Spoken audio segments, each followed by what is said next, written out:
This is Jackie, and I'm here with Palaye Royale on day one of Dallas Vans Warped Tour. You guys are staying cool in the only shade that we could possibly find in the entire arena. Today's special because Boom Boom Room came out today, side A. Congratulations. Thank you. Describe the overall sound of the album for all those new listeners and viewers out there. It's a revolution of rock and roll, hinting at the blues and punk. Very nice. It's awesome. It's really awesome. And it's out now, and that's the most important part. What's one or two songs that best represent the album's overall sound?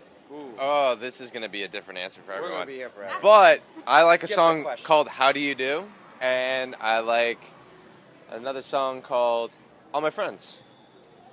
I enjoy, we wrote a song called My Youth Generation because we felt like the state of our culture and our youth needed to be pushed a bit lyrically and poetically. So we wrote a song to hopefully inspire the consciousness of our youth.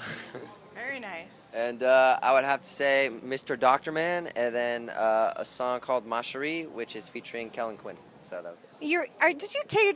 Did you peek at my card? I did not. I think you did. You're cheating. We're not cheating. I was gonna say, tell me about Ma Cherie and how it came about and how you got Kellin Quinn involved. He was being a little bit of a stalker. Hit us up on Twitter, And he's and I'm like, like, he goes, "Can I take you out on a date?" I'm like, "It's fine, Kellin. Yes, we can." And then the rest is history. Cheating with a married man. I know. I mean, that says everything. We're both sluts. We're both sluts. I'll leave that one alone. How is a song born from you guys? Does it start with a lyric? Does it start with a riff? How does your music get started? Me and Sebastian like to excessively play psychedelic music, and then it eventually And it forms into a song.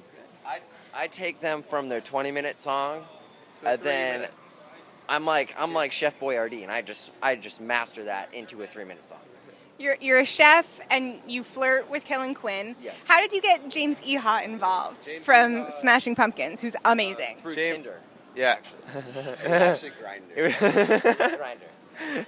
No, actually, we were going to record with another producer, and James actually really enjoyed the music, and we went and played the songs to him. And he doesn't need to do a project for money. He's doing it because it's a passion project, and he wanted to actually, take our music to another level. So he allowed us to create the art we wanted to create, and he was just there to oversee it, and it was really good. I mean, What a artistically, producer he understood because he's an artist himself, so it wasn't A good artist at that. a fucking great artist at that. Yeah. And like he was the androgynous icon of the '90s, so like he understands like music and fashion and hand in hand.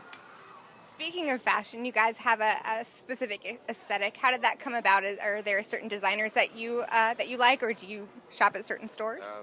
We steal clothing from old grandmas, and I seduce. yeah, They got the Emerson best stuff. seduces them to get them. I just have to go steal it.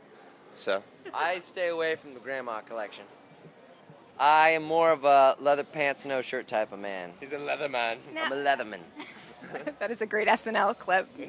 Now, leather pants and black clothing doesn't exactly fit into Vegas weather. How'd that come about? I brought my leather pants on this tour, and it's way too hot. It's way too hot. They're going back in the bag. It definitely is, and having lived in Vegas myself, I know that it's a very specific city, It is. unlike most other cities in the Yeah. country. How did Las Vegas as a city influence either your aesthetic, your sound, or kind of just your sensibility? Simply just the theatrics. Yeah. And I think that's what's placed upon a ton of bands that have come out of Vegas. You have the Killers and Panic at the Disco, and there's the other band I don't like. But I think it's always about, they've always looked and had a certain image, and it was very weird that it could be carnival style or it could be a theatric thing, but it was just Vegas signs. I feel like are embedded into us, and we have Vegas signs at our tent that say Palaye Royale. So we usually have it on stage, but it's the sun. Production allowed. So no, exactly that too. Yeah, it would be a little hot with all too many Yeah. sequins, too many flashing lights. Exactly. We So- look great. You've got the style down. So how do you guys plan on connecting with fans at Warped Tour? Do you guys have signings? Are you doing meet and greets, things like that? We actually, I think us being 6 feet tall, all of us walking around and dressed the way we do, kind of just even if they don't know us, they're like, oh, I know them. It's like that weird thing, and then they'll just follow us around, and then we're like, all right, come to the tent. It's like it's a whole thing, you know. You're collecting groupies. Exactly, right? No, but we enjoy meeting everyone, and we're out all day. We don't sit on the bus till we're done with the day. What we do is like to really get kids to our tent is like leave a trail of M&Ms. That's genius. And then they just follow it. They eat it up. Speaking of leaving a trail, what are the plans for side B of Boom Boom Room? Well, originally, when we did put the record together, there was 30 songs, side A and side B. So we had to split it because our record label was like, you can't start your first debut as a 30-song record. I'm like, well, But you could. Smashing Pumpkins had 29. Like, so, I don't know. Well, we But shortened it down. We shortened it down. Into 2 records. So we made it. We still found a way to make it over an hour long. So it's a movie, you know. You got to listen to it. It's a soundtrack for your life. We actually we just shot like a Yellow Submarine style animation film with Tom Petty's daughter. So we'll be having animation films coming out. You find everyone. I think you're just collecting. You're collecting a really great fan base. Yeah. So stay tuned for a whole lot more from Palaye Royale. This is Jackie. Thanks to In the Key of Change and Chorus.fm.